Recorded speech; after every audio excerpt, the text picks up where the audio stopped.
परमर्षी स्वस्ति मंगलपाठ।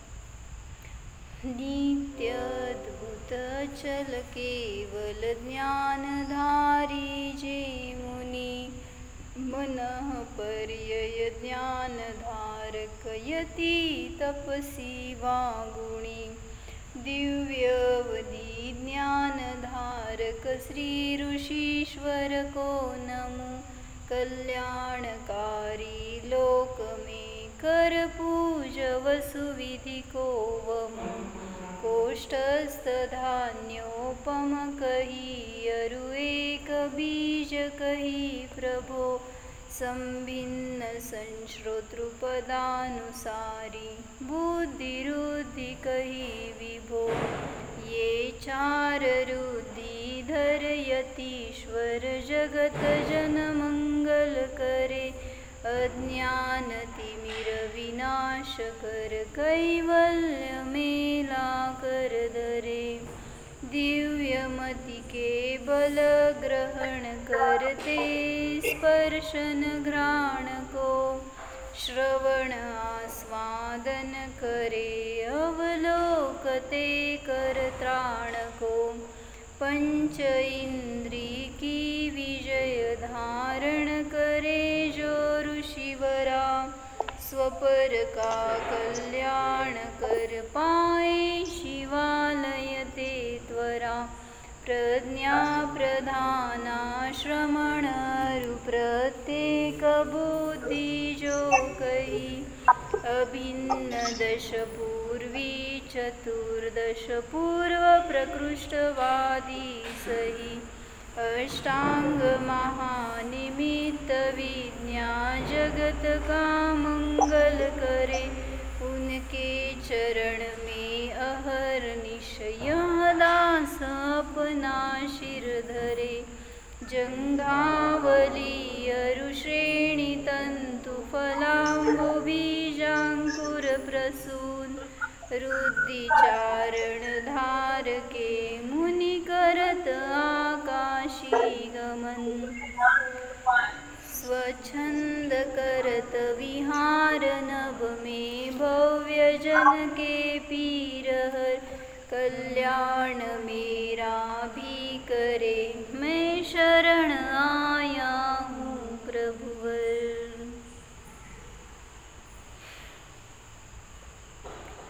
चारण रुद्धिधारी मुनी आहेत, तर त्यांचे भेद कुठले कुठले घेतले हे 5व्या श्लोकामध्ये सांगितले. कुठले आहेत? जंघावली म्हणजे जंघाचारण, श्रेणीचारण, तंतुचारण, फलचारण, अंबुचारण, बीजचारण, अंकुरचारण आणि प्रसूनचारण. हे सगळे जे रुद्धिधारी म्हणजे चारण रुद्धिधारी मुनी आहेत ते आकाशी गमन करतात, म्हणजे जमिनीपासून 4 अंगुल अद्दर गमन करतात, जमिनीला स्पर्श न करता. आणि असे ते स्वच्छंद म्हणजे स्वतःच्या इच्छेनुसार आकाशामध्ये नभामध्ये विहार करतात. आणि त्यांचा उद्देश असा असतो, ज्यावेळेस ते विहार करतात त्यावेळेस इथं की भव्य जनके पीरहर, जे कोणी भव्य जीव आहेत, जे काय म्हणायचं, ज्यांना काहीतरी धर्मावर संकट आले वगैरे, ज्यांना पीडा आहे, अशा त्या जीवांची पीडा दूर करण्यासाठी हे मुनी विहार करतात किंवा त्या रुद्धींचा वापर करतात, अन्यथा नाही. आणि इच्छा असेल तरच गमन होतं, नाहीतर नाही. तर हे मुनी कल्याण मेरा भी करे म्हणजे काय, अकलूजवर पण येऊ देत असे मुनी, म्हणजे जिथं मी आहे तर अशा ठिकाणी येऊन माझं सुद्धा ते कल्याण करोत. कधी येणार? पंचम काल में चारण मुनी का अवतार नहीं होता, असं चंद्रगुप्ताच्या स्वप्नाचं फळ आहे. म्हणजे चारण किंवा विद्याधर पृथ्वी तलावर येणार नाहीत, किंवा देवांचं विमान ते सुद्धा या भूतलावर येणार नाही, असं त्या नाही का, ते काय बघितलं त्यांनी, विमान वर चाललंय असं बघितलं स्वप्नामध्ये काहीतरी. त्यामुळे त्याचं फळ सांगितलं की आता कुठलेही विद्याधर म्हणा किंवा देवलोकातले देव ते भूतलावर येणार नाहीत. आणि त्यामुळं हे चारण मुनीसुद्धा आता दिसणार नाहीत. तर माझं कल्याण कसं होणार? तर त्यांना जर तुम्ही त्यांच्यासारखी विशुद्धी आपल्याला सुद्धा आपण प्राप्त करण्याचा प्रयत्न केला किंवा त्यांचं स्मरण केलं, त्यांना मंगल रूप म्हणून पाहिलं, त्यांच्याप्रमाणे ध्यान केलं, तर माझं सुद्धा त्याच्यामध्ये कल्याण होणार आहे. कसं कल्याण करणार आपण? साधना, त्याच्या मागचं एक कारण आहे. जशी साधना त्यांनी केली तशा साधनेचं मी अवलंबन केलं तर मी सुद्धा मुक्त होऊ शकतो, सुखी होऊ शकतो. काल काय बघत होतो आपण?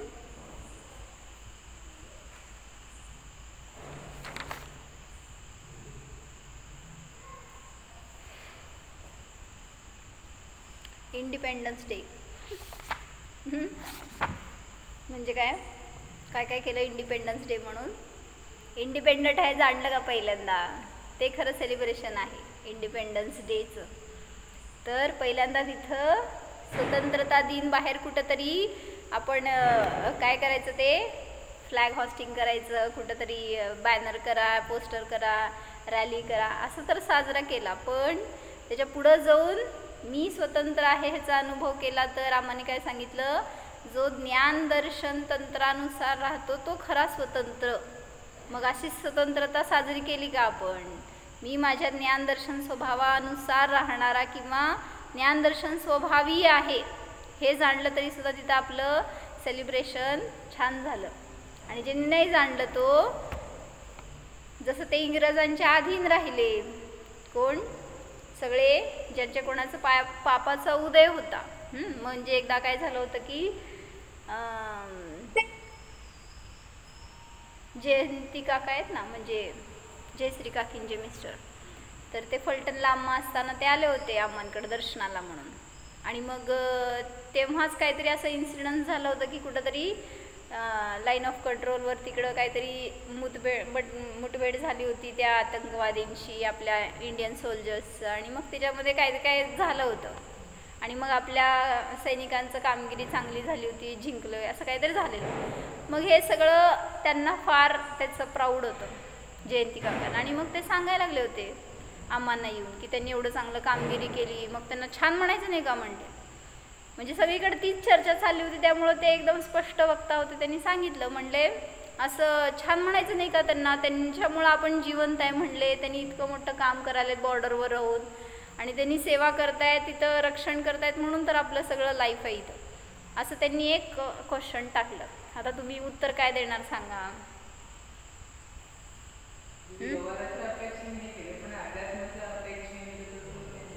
कारण काय तुमच्या सुरक्षेचं? मग ते सुरक्षा करत नाहीत का तुमची? तर आम्हांनी सांगितलं तुमचं पुण्य पाप तुमच्या बरोबर आहे. जर ते बॉर्डरवर आहेत म्हणून तुम्ही सुरक्षित आहात म्हणलं तर मुंबईमध्ये कसं घुसला हो? आणि त्या परत काय कारगिलमध्ये पण इतकं मोठं वार झालं आणि परत अजून कुठं सगळीकडं अनेक ठिकाणी आतंकवादींचे हल्ले झाले. मग का बॉर्डरवर ते होतेच ना. मग ज्याच्या पापाचा उदय आहे त्याला त्याच्या घरापर्यंत येऊन त्याच्या जवळ येऊन तो आतंकवादी मारणार. पण ज्याच्या पापाचं उदय नाही आहे, पुण्याचं उदय आहे, त्याला तो तिथं राहू दे नाहीतर नाही राहू दे, सगळे मारले जाऊ दे, तिथले गेले जरी त्या कुठल्या बॉम्ब हल्ल्यामध्ये वगैरे, तरी सुद्धा तुम्ही सुरक्षित राहू शकताय. म्हणजे तिथं मग आम्हाला सांगितलं की आपल्या पुण्य पापानुसार आपलं रक्षण होणार आहे. त्यांनी केलं म्हणून झालं असं म्हणणं उपचारित सद्भूत व्यवहार नाही. त्यामुळं त्यांच्यामुळं मी चांगला किंवा मी सुरक्षित ही भावना आपली चुकीची आहे. मग तिथं तुम्ही काय फील करा, म्हणजे त्यांचं कार्य ते करणार आहेत, त्यांना निषेध नाही आहे किंवा तुम्ही केला निषेध तरी सुद्धा ते काय सोडणारे नाही आहेत. पण भावना काय त्याच्या मागं, मी पराधीन नाही. इथं आपण साधं या शरीराच्या कर्माच्या अधीन नाही आहे हे सांगतोय. आणि आपण तर मग कुठं त्या सैनिकांच्या अधीन आहोत का? किंवा ते जे काय रक्षण करतायत म्हणून त्यांचं सगळं ड्युटी करतायत म्हणून आपण जिवंत आहोत असं जर म्हटलं तर ते सुद्धा चुकीचं आहे. म्हणजे एकांत नको आहे कुठल्या गोष्टीचा, असं मग आम्हाला तिथं खुलासा करून सांगितलं. त्याच्यामध्ये जेव्हा ते इंग्रज होते तर त्यावेळेस त्यांना आश्रय कोण दिला हो इंडियामध्ये, भारतामध्ये? मग त्यांना आश्रय देण्याची चूक तुम्ही केली आणि मग परत त्यांच्या अधीन राहिलात, ही पण चूक तुमची. त्यांना वाव मिळाला तुमच्यामुळंच, सगळी चूक आपल्याकडे हे नाही बघत आहे आपण. आणि मग त्यांना दिलेल्या काय म्हणायचं आसऱ्याचं फळ आपल्याला वाईट मिळालं, भोगायला लागलं. म्हणून आपण एक वाक्य काय म्हणलो होतो, शरण जो अपराधी को दे, अरे अपराधी वह भगवान, असं त्या एका पूजेमध्ये लाईन आली आहे. जो अपराधीला शरण देतो तो नियमाने स्वतः अपराधी ठरला जातो. म्हणून तुम्हाला पण त्याचं फळ भोगायला मिळालं, जे कोणी त्या काळामध्ये होते आणि त्यांना सगळं हे त्यांचं टॉर्चर वगैरे सहन करावं लागलं. त्यांच्याकडून जे काय अत्याचार झाला, ते जे काय त्यांच्याकडनं दुःख दिलं गेलं सगळ्यांना, ते सगळं भोगावं लागलं. मग म्हणून म्हटलं की तिथं शत्रूला आपल्या प्रदेशामध्ये आश्रय देणं ही सगळ्यात मोठी चूक आहे. मग आता ते बघू नका, अध्यात्म सांगा तुम्ही कुठल्या शत्रूला तुमच्या प्रदेशात आश्रय दिलाय. जे काय विकारी भाव आहेत माझे, क्रोधादी परिणाम आहेत, कशाय भाव आहेत, हे सगळे माझे शत्रू आहेत.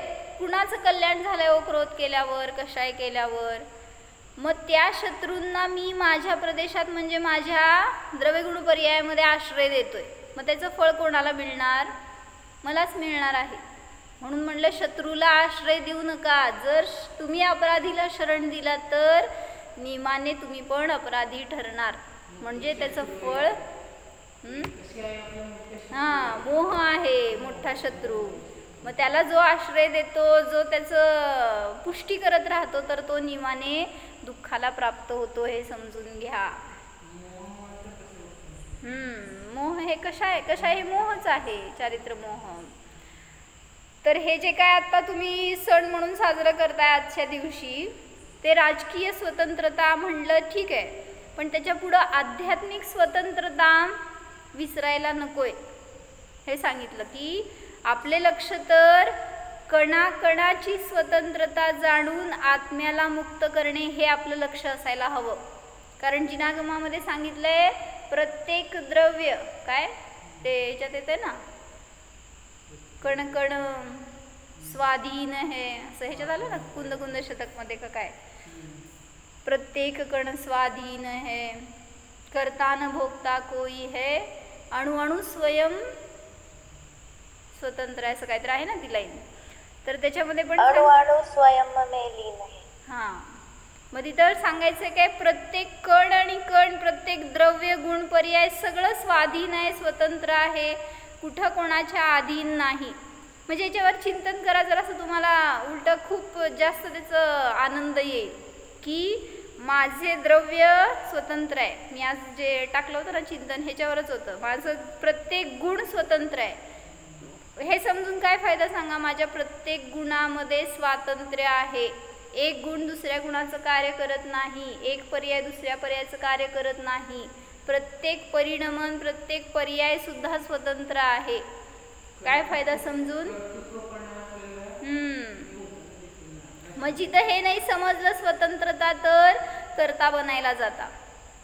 स्वतःच्या शरीराचे, स्वतःच्या सुखदुःखाचे तर बनताच, परत परद्रव्याचे सुद्धा कर्ता बनायला जाता. म्हणून तिथे सांगायचंय की स्वतंत्रता जाणीवेत यायला पाहिजे. जेव्हा तुमच्या परिवारजनाबद्दल तुमची काय भावना आहे की मी त्यांचं करतोय, तर तिथं सांगायचंय की ते प्रत्येक द्रव्य सुद्धा, त्यांचं परिणमन सुद्धा तुमच्या अधीन नाही. स्वतंत्रता अनुभवून बघा ना. जसं म्हटलं की एक फॅमिली होती आणि ते त्यांचा मुलगा फॉरेन कंट्रीमध्ये राहायला गेला होता आणि मग तिथं त्यांना भेटायला जायचं म्हणून इकडून वडील आणि त्या मुलाची बहीण दोघंजण प्लेननी निघाले होते. आणि जाताना रस्त्यात काय झालं की त्यांना जायचं होतं न्यूझीलंडला का काय, सॉरी कुठे होता तो मुलगा, मला नाही नक्की लक्षात कुठं होता तो. तर त्यांना लास्ट पॉईंटला जायचं होतं आणि मध्ये त्यांना प्लेन चेंज करायची होती. मलेशियाला ते थांबले होते आणि मग उतरल्यावर तिथं काय थोडंफार ब्रेक असेल मला नाही माहिती. तर त्यावेळेस नेमकं वडिलांना अटॅक आला आणि त्यांचं हार्ट इतकं वीक झालं, काय ब्लड प्रेशर काय डाऊन झालं का काय, तर असं की ते बेशुद्ध झाले होते. म्हणजे आपलं ओळख नाही परराष्ट्रामध्ये गेलेले आणि आयडेंटिटी म्हणजे फक्त त्यांची मुलगी त्यांच्याबरोबर, बाकी तर काय तुमचा मोबाईल आणि ते तसलं कार्ड्स वगैरे घेऊन त्याच्यात काय फरक पडणार आहे इतकं. तर तिथं सांगायचं होतं की त्या एरोप्लेन काय म्हणायचं एअरपोर्टवर ते दोघंच इंडियन, बाकी सगळे तिथं तिथल्या कंट्रीमधले होते किंवा जे असतील ते सगळे परके होते. आणि त्यावेळी तिला तिच्यावर अशी कंडिशन आली होती की काय करायचं आता. म्हणजे मला सांगायचं स्वतंत्रता कशी आहे बघा की. आणि मग त्यावेळेस तिने त्या वडिलांना हॉस्पिटलायझेशन करणं फार इम्पॉर्टंट होतं. मग ती भावाला फोन करून वगैरे विचारल्यावर त्यांनी तिथं ॲडमिट केलं, तिथं ट्रीटमेंट सुरू केली. मग तोपर्यंत त्याच्यानंतर तो भाऊ तिथं आला वगैरे हे काय झालं असेल. आणि मग तिथून त्यांना अनेक दिवस ICUमध्ये ठेवावं लागलं. आणि अशी कंडिशन होती की जगतेत का मरतेत अशी, म्हणजे हार्ट खूप वीक झालं होतं त्यांचं. आणि म्हणजे मला म्हणायचं आहे परक्या प्रांतामध्ये आपल्याला तिथं काय ओळख न पाळख न काय सोय काहीच नाही. आणि मग अशा ठिकाणी जे काय झालं ते केलं कोण. मग सगळ्यांनी म्हणलं मुलगी होती म्हणून सगळं त्यांचं चांगलं झालं. बरोबर का चूक. प्रत्येक द्रव्य त्याचे प्रत्येक परिणमन त्याचं प्रत्येक उदय सुद्धा स्वतंत्र आहे, तर ज्याचं त्याचं फळ जो तो भोगतो. आणि त्यामुळं निमित्त असेल तिथं बाहेर कोणीतरी, पण तरी सुद्धा करता नाही. मग अशी आपल्याला अकर्ता भावना कुठे जागृत होते, जेव्हा तुमच्या घरातल्यांचं तुम्ही करतो ही भावना असती ना, जिथं माझ्यामुळं ह्यांचं चांगलं झालं किंवा त्यांचं जीवन मी घडवलं, त्यांच्या आयुष्यामध्ये सगळं काय म्हणायचं धर्म मी शिकवला, अशी ज्याची बुद्धी असते तर त्याला सांगितलं स्वतंत्रता नाही समजली. तिथं आपल्याला कर्तृत्व घ्यायला गेलो की स्वतंत्रता नष्ट झाली. कोण असतो मानी जीव निर्लेशावाला. तिथं तो मान कसा करतो मी शिकवलं किंवा म्हणजे कळत नाही बरं का आपल्याला. जेव्हा आपण मान कशाय करतो ना, आता ठीक आहे थोडंसं प्रकरण बाजूला जात आहे, कशाय हे सुद्धा भाव आपले नाही आहेत हे सांगायचं होतं. तर मान कशाय कसा करतो जीव, दुसऱ्याला जर कमी लेखलं किंवा समजा चुकून माखून आपण त्याची निंदा तिसऱ्यासमोर केली.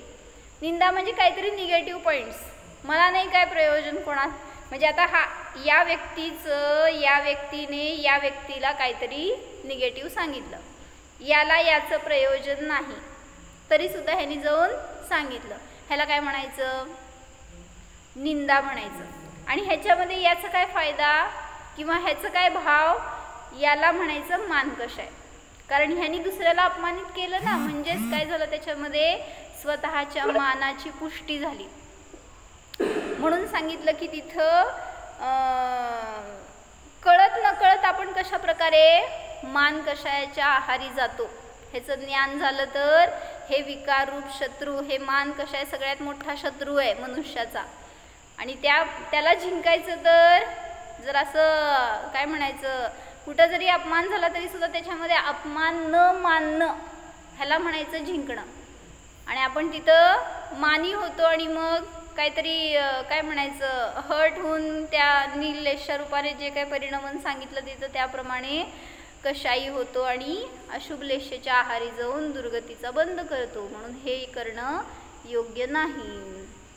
तर कुठून गेलो आपण की प्रत्येक द्रव्याचं परिणमन स्वतंत्र आहे, आपण पराचं काही करणारे नाहीत, परद्रव्य माझं काही करणारं नाही. स्वतंत्रता जाणून आपल्याला आत्म्याला मुक्त करणे हे ध्येय असायला हवे. द्रव्यकर्म भावकर्म नोकर्म यापासूनही मी स्वतंत्र आहे. जन्म मरण याची सुद्धा पराधीनता रहित आहे. म्हणजे मी जन्मलो मी मेलो हे सगळं तुम्ही या शरीराकडे बघून म्हणताय, तर तिथं पण सांगितलं की त्याची पण अधीनता नाही. हे सगळं जाणून स्वभावाची साधना करायला पाहिजे. मग ते नाही का एक पंडित आले होते, कोण नाही काय ते फॉरेन कंट्रीतले कोणीतरी आले होते ना, आणि त्यांनी बहुतेक फुलचंद शास्त्रींना विचारलं की म्हणले आमच्याजवळ टाईम नाही आहे फार, पण आम्हाला जैन आगमातले प्रिन्सिपल्स सांगा म्हणले. म्हणजे काय ठोकताळे म्हणता ना तुम्ही, असं काहीतरी काय नक्की तुमच्या जैन आगमामध्ये काय सांगायचं काय आहे. हां काय सांगितलं मग त्यांनी,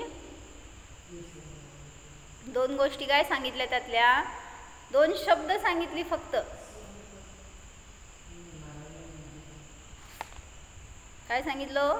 लय वेळा ऐकलं असणार आहे तुम्ही, मी पण लय वेळा ऐकलंय.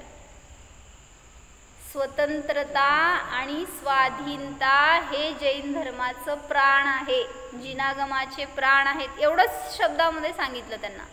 आणि मग त्यावेळेस त्यांना इतकं ॲप्रिशिएट झालं की त्यांनी त्यांचं जायचं रद्द केलं आणि सगळं शिकण्याची तयारी दाखवली, राहिले. आणि मग महाराजांचा सहवास मिळाला आणि तिथं त्यांचं शिक्षण झालं. म्हणजे जे काय ते शिकले असतील तर ते त्यांना एवढ्यावरून काय स्वतंत्रता आणि स्वाधीनता हेच जैन धर्मामध्ये सांगण्यासारखं सगळ्यात इम्पॉर्टंट गोष्ट आहे. दुसरं इतर अजून काय बाजूला आहे, म्हणजे काय म्हणायचं ते इमॅटर आहे. पहिल्यांदा ह्या 2 गोष्टी शिकवल्या आहेत आणि ते जर समजलं तर धर्म समजला आपल्याला. आणि मग नक्की काय आहे ते म्हणून शिकण्याची त्यांना जिज्ञासा जागृत झाली आणि त्याचं फळ महाराजांचा सहवास आणि महाराजांकडून शिक्षण झालं त्यांचं. अशी आपल्यामध्ये पण जराशी ओढ व्हायला पाहिजे ना, काय नक्की सांगितलंय जैन शास्त्रांमध्ये, ग्रंथांमध्ये, इतकं काय लिहून ठेवलंय आणि काय इतकं त्याला व्हॅल्यू दिली जाते आज. मग तुम्हाला जोपर्यंत त्याच्याबद्दल क्युरिओसिटी होत नाही तोपर्यंत तुम्ही ते उघडून वाचणार नाही, त्याचा आपल्या जीवनात उपयोग करून घेणार नाही, त्याच्यामध्ये आनंद आहे ह्याचा विश्वास नाही वाटणार. त्यामुळं उघडा शास्त्र आणि स्वाध्याय करा, तर त्याच्याबद्दल थोडाफार काय म्हणायचं नवीन कळेल आपल्याला, ज्ञानाची प्राप्ती होईल आणि मग त्यातून थोडं आवड निर्माण होणार आहे. जोपर्यंत उघडणार नाही, वाचणार नाही तोपर्यंत तुम्हाला तुमच्यामध्ये प्रगती करता येणार नाही. मग आपण एका भजनात सांगतो ना, असं ते आहे ना एक भजन कुठलं, वीतरागी देव तुम्हारे जैसा जग में देव कहा, मार्ग बताया है जो जग को कह न सके कोई और यहाँ, वीतरागी देव तुम्हारे जैसा जग में देव कहाँ. मग त्याच्या एका स्टॅन्झामध्ये सांगितलंय ही जिनवाणी स्वतंत्रतेला कसं स्वीकारलेलं आहे किंवा त्याचं स्वरूप कसं सांगितलेलं आहे. है सब द्रव्य स्वतंत्र जगत में, कोई न किसी का काम करे, अपने अपने स्वचतुष्टय में सभी द्रव्य विश्राम करे, अपनी अपनी सहज गुफा में रहते पर से मौन सदा, वीतरागी देव तुम्हारे जैसा जग में देव कहाँ. काय सांगितलं, है सब द्रव्य स्वतंत्र जगत में, कोई न किसी का काम करे. नुसतं म्हणायला नाही येत हे लाईन, आपण त्याला काय म्हणायचं टॅली करून बघायला पाहिजे. आहे का असं, सगळे द्रव्य स्वतंत्र आहेत, कोई किसी का काम नहीं करता. लिहिले का असं बोर्ड लिहा म्हणले होते परवा घरात, काय मी अकर्ता आहे. म्हणजे आपल्याला ते येता जाता पाहून तरी आठवण होईल की मी जरी स्वयंपाक करतोय काय किचनमध्ये, तुमच्या त्या गॅसच्या वरच लिहून ठेवायचं मी अकर्ता आहे. म्हणजे ते करत असताना सुद्धा आपल्याला ती भावना असावी की हे करत नाही आहे, मी जाणतोय. है सब द्रव्य स्वतंत्र जगत में, कोई न किसी का काम करे, अपने अपने स्वचतुष्टय में सभी द्रव्य विश्राम करे. कुठलंही द्रव्य आपली बाउंड्री क्रॉस करून दुसऱ्यामध्ये जात नाही. त्यामुळं मग करता कसा बनणार दुसऱ्याचा. मग ही स्वतंत्रता जाणवायला पाहिजे की प्रत्येक द्रव्य आपल्या चतुष्टयामध्ये म्हणजे द्रव्य क्षेत्र काल भावामध्ये काय म्हणायचं बांधील रूपाने आहे. आपल्या त्या चतुष्टयाच्या बाहेर पडत नाही कुठलंही द्रव्य, तर ते दुसऱ्या द्रव्याचं कार्य कसं करणार. अपनी अपनी सहज गुफा में रहते परसे मौन यहाँ. सगळे द्रव्य आपल्या आपल्या गुफामध्ये म्हणजे आपल्या स्वरूपामध्ये राहत आहेत आणि परपासून अस्पर्शी असं ते प्रत्येक द्रव्याचं स्वतंत्र स्वरूप आहे हे त्याच्यावरून त्यांनी सिद्ध करून दाखवलं. म्हणजेच वितराग मार्गाचं ज्ञान ज्याला झालं त्याच्याकडूनच इंडिपेंडंट वस्तुव्यवस्था समजली गेली किंवा इंडिपेंडन्स डे साजरा झालं म्हणायचं. ज्या दिवशी तुम्हाला समजली ना वस्तुव्यवस्था, ज्या दिवशी आत्म्याचा निर्णय झाला तोच तुमच्यासाठी इंडिपेंडन्स डे आहे. कधी काका? सम्यक दर्शनाची प्राप्ती ज्या क्षणाला झाली, भेदविज्ञान जिथं झालं, तो दिवस तुम्ही सेलिब्रेट करा की आज आमचा इंडिपेंडन्स डे आहे. आणि ते पण मी विचारलं एकांना की म्हणजे तुम्ही आज काय त्यांचं प्रोजेक्ट होतं, हर घर तिरंगा, सगळीकडे काय करायचं होतं, लावलं का तुम्ही? नाही का? लावलं का तुम्ही? का तुम्ही नाही का इंडियामध्ये? तुम्ही का फॉलो केलं ते? तर तिथं ज्यांनी कोणी तिरंगा लावलाय ना, तर त्यांना विचारलं, म्हणजे आज दिसलं असं रस्त्यावर अनेकांच्याकडे ते इतके इतके छोटे सगळीकडे कुठं कुठं लावलेले. सांगा मला, आज तुम्ही सेलिब्रेट करताय, उद्या सकाळी काय होतं? हां, मग ते किती योग्य आहे? मग परवा आम्हाने पण सांगितलं ना, ते काहीतरी कुठं एका शहरामध्ये त्यांनी किती 1111 फूट का काय लांबीचा इतका मोठा तिरंगा केला आणि ते घेऊन रॅली काढली आहे सगळी. काय प्रयोजन त्याच्या मागं? म्हणजे पैशाचं अपव्यय आहे की नाही तो? मग ते अनेकांनी असं सांगितलं की तुम्ही हर घर तिरंगापेक्षा हर घर एक वृक्ष लावा. त्यांनी असं स्वतः ते ऑक्सिजनवर होता तो मनुष्य आणि त्यांनी सांगितलं की ही आजची गरज आहे खरी, तुम्ही हे करा. म्हणजे ज्याच्यातून काहीतरी मागं यील्ड राहील ना, अशी काहीतरी गोष्ट करा. ठीक आहे तुमचं एक देशप्रेम म्हणून वगैरे. इथं आम्हा आपल्याला सांगतायत काय की जेव्हा मंदिरात आपण अष्टद्रव्य चढवतोय त्यावेळेस इथं ते पण अपव्यय नको, इतकं जास्त द्रव्य चढवून सुद्धा तिथं काय फायदा आहे त्याचा? तुमचे भाव आहेत ना, दान करा उलटं, ज्याचं की कोणाला तरी वापर तरी होईल. मग तसं इथं तर हे काय म्हणायचं, ते इतका मोठा झेंडा केला आणि ते फिरवलं, त्याचं काय उपयोग पुढं? मग असं कुठंतरी कळत नकळत अविनय सुद्धा होऊ नये म्हणून तिथं अनेकांनी ते पण बॅन करून सांगितलं की तुम्ही त्याचं योग्य विनय करा. जर तुम्ही लावलाय ना कुठं घरामध्ये, तर ते आता काढून तिजोरीत ठेवा वर्षभर, म्हणजे दुसऱ्या वर्षी 15 ऑगस्टपर्यंत ठेवणार का? मग असं आपण त्याचं जर काय म्हणतात मागं केअर करू शकत नसेल तर अशा गोष्टीमध्ये पडल्यावर आपल्याकडून अजून मग त्याचं फळ भोगावं लागणार. कोणीतरी पकडणार की तुमचा झेंडा तुम्ही असं टाकलाय, त्याचा अभिनय केलाय वगैरे. मग आता कागदी आहेत ना सगळ्याकडं, किती दिवस राहणार ते? तर काढायला लावते ते, होय. सूर्यास्ताच्या आधी त्याला काढून, तो पण विनय म्हणतात ना, ते फाटणार किंवा कोणतरी ते काढलं पडलं काहीतरी झालं त्याला, हे पण त्याचा अविनय म्हणला जातो. म्हणून त्या दिल्लीच्या लाल किल्ल्यावर चढवतात ते पण आता संध्याकाळी काढून ठेवतात. म्हणजे तो पण एक विनय आहे, तेवढ्याच विनयपूर्वक खाली उतरवतात त्याला पण. तर ठीक आहे, मला फक्त म्हणायचं होतं की तुम्ही तसा विनय करत नाही. आता जे काय तुम्ही इथं बाहेर रस्त्यावर दुकानांमध्ये त्या गाड्यांवर त्या सगळीकडे दारादारावर सगळीकडे दिसायला लागलंय, मग त्याचं तेवढा विनय होणार का? मग हे सुद्धा तुम्ही त्या प्रोजेक्टमध्ये ॲड करायला पाहिजे होतं.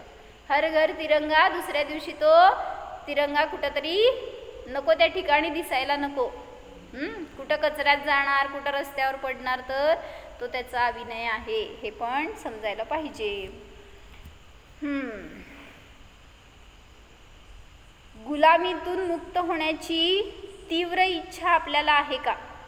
जसं त्यांना इच्छा झाली कोणाला, महात्मा गांधींना, जेव्हा त्यांचं तिथं ते साऊथ आफ्रिकाला गेल्यावर काहीतरी त्यांचं इन्सल्ट केलं गेलं ना, त्या फर्स्ट क्लासच्या ट्रेनच्या बोगीत बसले होते ते, तर त्यांना तुम्ही काळे आहेत आणि तुम्ही इथं कसं बसला म्हणून त्यांना बाहेर काढलं. त्यावेळेस तिथं त्यांना एक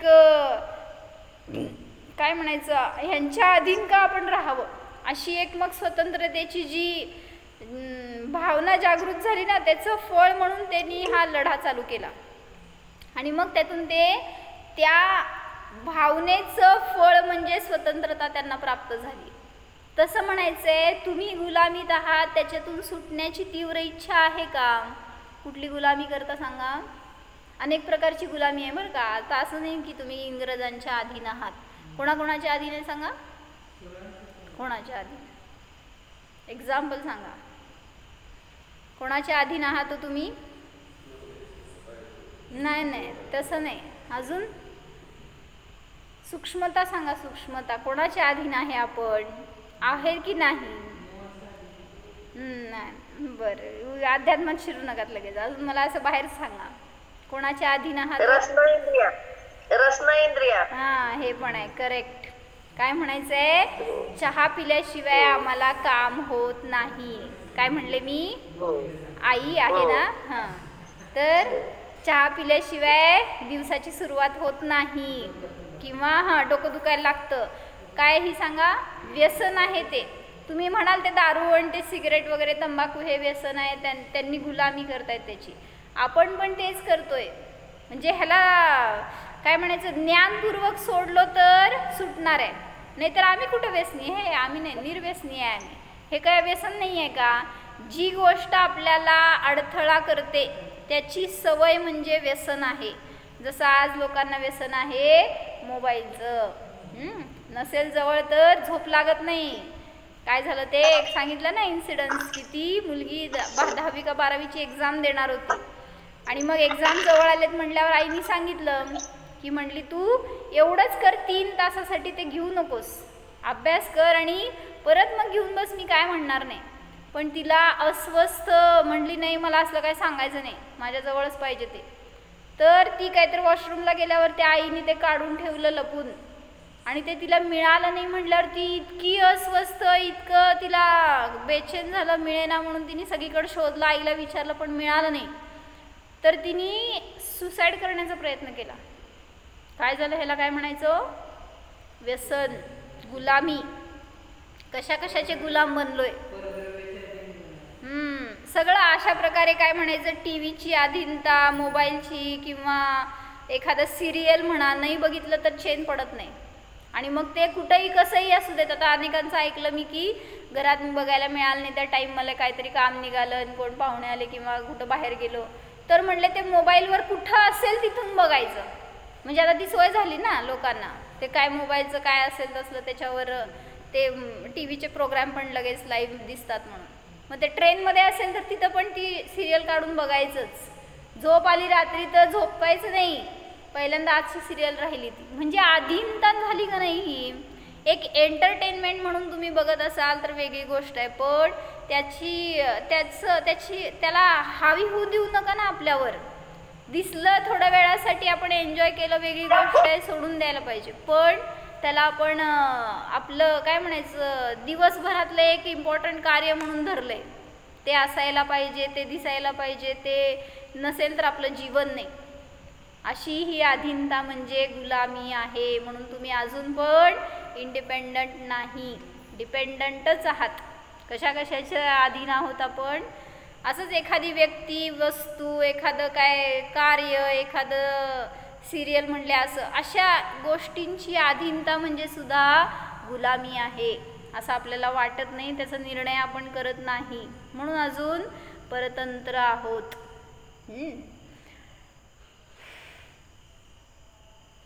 ते कधी सुटणार? ज्याच्या की आपण अधीन आहोत ते कधी सुटणार? बाहेरून कोणतरी भेटलं, जसं की अम्मा भेटले आणि सांगितले चहा पिणार नाही, नियम घ्या, तर घेतलं जबरदस्ती बरं का. पण सोडलं पण जेवढे दिवस सांगितलं होतं. पण परत ते दिवस कधी संपणार ना त्याची वाट बघत बसलो. म्हणजे जोपर्यंत परिणामातून स्वीकारत नाही तोपर्यंत ही गुलामी संपत नाही. म्हणून तुम्ही स्वतः स्वीकारा तर सुधार होणार, आणि तरच तुमची गुलामी संपणार, अन्यथा नाही. म्हणजे ज्ञानानेच बांधलेले आहेत आणि ज्ञानानेच मुक्त होणार आहेत. जसं ते उदाहरण काय सांगतात अम्मा, तो उंट होता आणि किती उंट होते? 100 उंट होते, आणि त्या माणसाकडं 99 ठोके काय म्हणायचं दोऱ्या होत्या आणि काय म्हणायचं ते खुंटे होते. हां, आणि ते निघाले होते एका गावावरून दुसऱ्या गावाला. एक माणूस 100 उंटांना कसं हँडल करत असेल कोणाला माहिती. आणि मग रात्री झोपायचं वेळ आली तर आता त्या सगळ्या उंटांना बांधायला पाहिजे. आता हा झोपणार म्हणल्यावर, आणि त्याच्याकडे होते 99 खुंटे, आणि मग 100व्याला बांधायचं कसं? त्याच्याजवळ झोपायचं का काय त्याला धरून? तर ते पण झोपणार नाही, हे पण झोपणार नाही म्हटल्यावर ते चिंतित. म्हणलं रात्री तर निघून गेला उंट, तर काय करायचं म्हटल्यावर तिथं असणाऱ्या एका माणसाने विवेकांनी सांगितलं. म्हणले तू काय कर, असं असं कर, असं असं कर आणि झोप म्हणला. आणि म्हण त्याच्यासमोर की तुला बांधलं. आणि मग म्हटलं ह्याचा काय उपयोग होणार आहे? म्हटलं करून तर बघ, दुसरा काय उपायच नाही आहे, करावं तर लागणारच होतं. केलं त्यांनी तसं. आता दुसऱ्या दिवशी सकाळी झाल्यावर काय झालं, निघाले सगळे 99 खुंट्या सगळ्या काढल्या आणि सगळ्या उंटांबरोबर निघाले. हा उंट हलेच ना. का? बांधलं होतं ना तुम्ही त्याला? कुठं बांधलं होतं? काहीच बांधलं नव्हतं, पण तरी सुद्धा बद्ध होता. कारण मला ह्यानी ठोकून बांधलंय हे स्वीकारलं होतं ना ज्ञानाने. मग आता ते त्याला समजेला घ्यायला न्यायचं कसं? मग परत त्याच विवेकीने सांगितलं काय, तू जे बांधण्याची ॲक्टिंग केली होती, जे बोलला होतास ना, आता त्याला सोडवण्याची ॲक्टिंग कर आणि म्हण तू सुटलायस. बघ म्हणला तू चालायला लागेल तो. आणि काय झालं? तसंच झालं. मग तुम्हाला कुठं बांधलंय? कुठलं खुंटा रोवलाय तुमचा? कुठं रोवलाय? असंच कोणतरी तुम्हाला धरून ठोकलंय. काय तुम्ही दोषी आहात, तुम्ही काय शहा आहात, तुम्ही म्हणजे तुमच्या नावाचा खुंटा, किंवा तुम्ही पती आहात, पत्नी आहात, हे सुद्धा सगळे आपण आपल्याला लावलेले बांधलेले बंधन आहेत. म्हणून त्याच्यातून विचारातून सुटा तर मुक्त आहात, आणि नसेल तर कधी सुटणार नाही. मग म्हणून ते प्रवचनसारची 16वी गाथा सांगितली ह्याच्यासाठी. त्यांनी जे स्वयंभू शब्दांनी षटकारक सांगितलेत ना, अभिन्न षटकारक, तर त्याच्यामध्ये त्यांनी एक वाक्य असं घेतलंय की जसं ते मातीचं उदाहरण देऊन सांगितलं की मातीचा घट बनवला तर कोणी बनवला, त्याचा कर्ता कर्म करण कोण आहे? सगळं ती मातीच आहे. मग तसं ती माती स्वतंत्र रूपाने परिणमन करती, स्वभाव रूपाने किंवा विभाव रूपाने. मग तसं जीव सुद्धा सांगितलं स्वभावरूप परिणमण्यासाठी आणि विभावरूप परिणमण्यासाठी सुद्धा स्वतंत्र आहे. काय कळलं? म्हणजे मी केवल ज्ञान होण्यामध्ये स्वतंत्र आहे, तसंच मी 4 गतीमध्ये फिरण्यासाठी सुद्धा मीच केलेले परिणाम आहेत. त्यामुळं तिथं पण माझं स्वातंत्र्यच आहे. म्हणजे म्हणायचं आहे काय, परतंत्र होण्यामध्ये सुद्धा तुम्ही स्वतंत्र आहात. काय कळलं?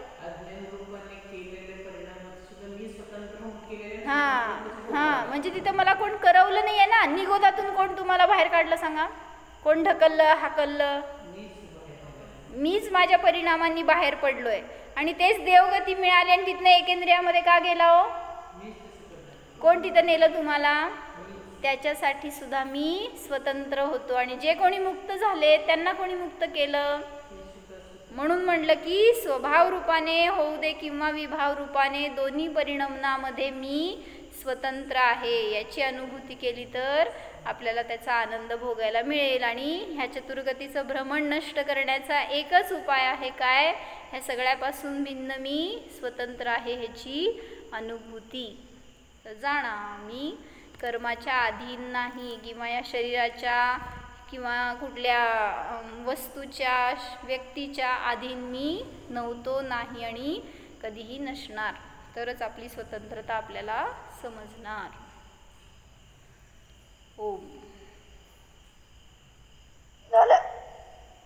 जाणा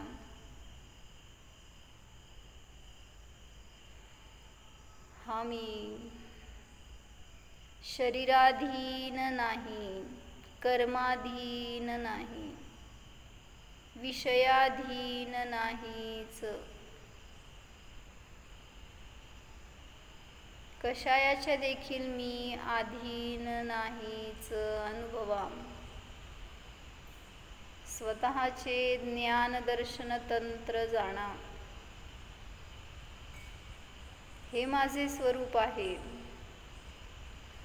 मी जड नाही, चेतन आहे.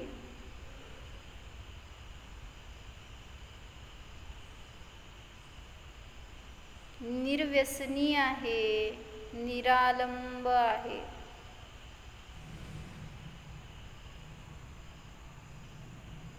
स्वाधीन स्वरूपोऽहम्, अकर्ता स्वरूपोऽहम्, स्वतंत्र स्वरूपोऽहम्. ओम